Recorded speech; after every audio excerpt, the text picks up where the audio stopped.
A great British film for a great Christmas. You want to get every chicken in this place out of here at the same time? Chicken Run, Christmas Day at 10 to 5 on BBC One.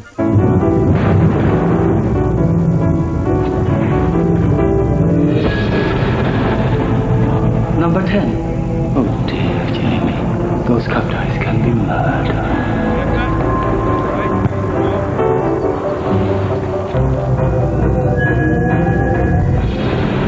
Number 32.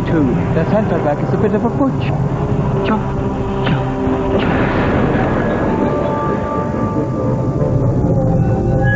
Do the words cup upset mean anything to you?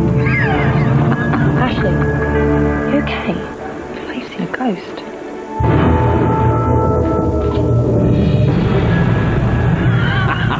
Number 22. Manchester City. What a pity. Hey, Emil.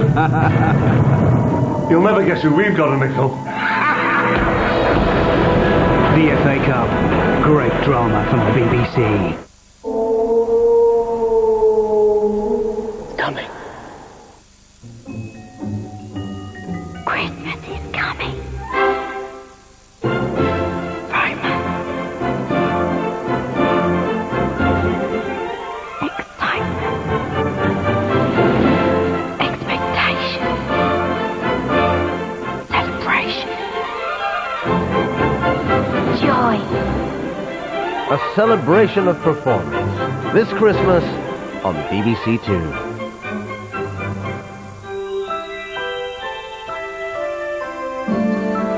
Here on BBC One, Christmas Eve in Albert Square, EastEnders in 15 minutes. After the news with Anna Ford. United Nations weapons inspectors step up the pressure on Iraq. They start formal interviews with scientists in Baghdad. 2 pilots survive a plane crash and fireball at Aberdeen Airport. And counting the cost as some Christmas shoppers leave it late.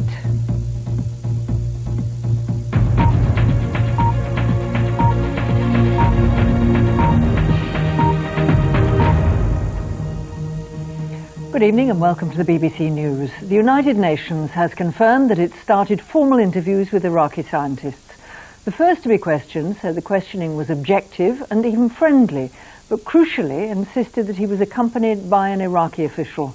Our diplomatic correspondent Bridget Kendall has the latest.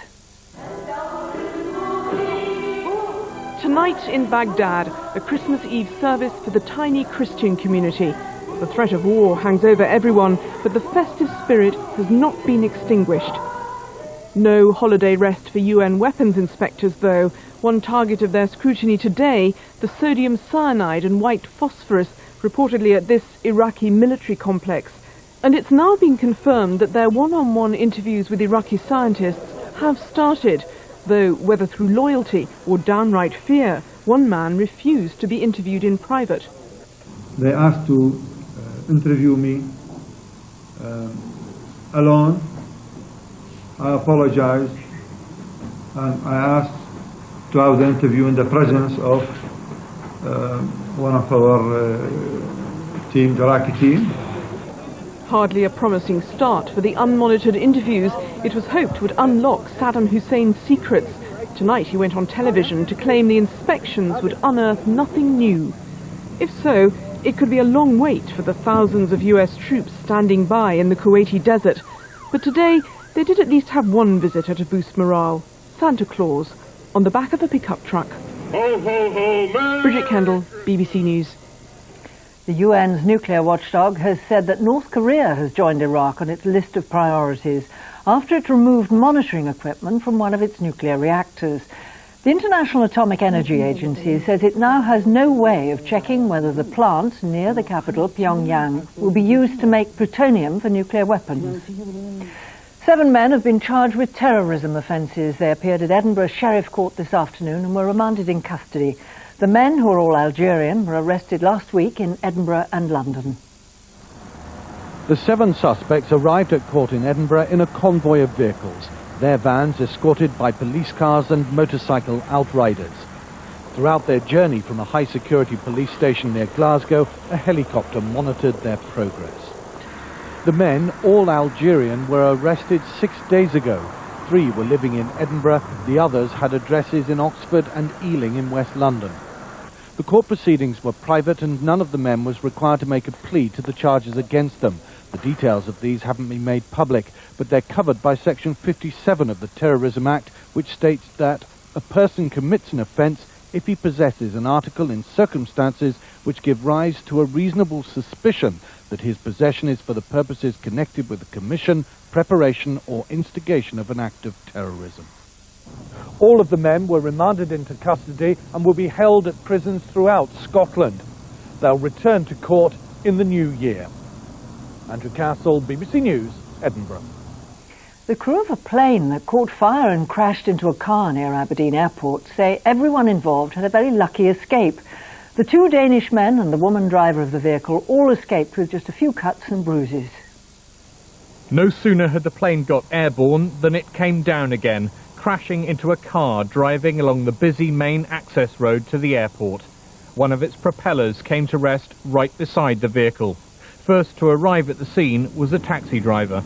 If you could just imagine a huge big fireball, it's reaching up 20-30 feet into the air and quite intense heat. And this really thick black smoke which covered this whole area. You couldn't see anything at all. Taking off in good visibility, the plane only made it 200 metres beyond the airport fence, ploughing into a field and then through a hedge onto the road.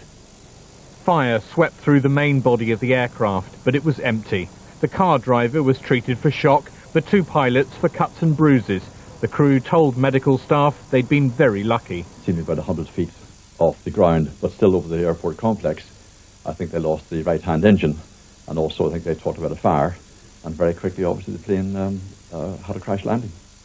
An investigation's already started into an accident from which it seems all involved had a miraculous escape. George Eakin, BBC News. A man accused of 9 rapes across the south of England has appeared in court charged with 3 further sex offences. Anthony Amila, a 48-year-old railway worker from Kent, is accused of the kidnap, indecent assault and attempted rape of a 10-year-old girl in Birmingham. Israeli troops have pulled back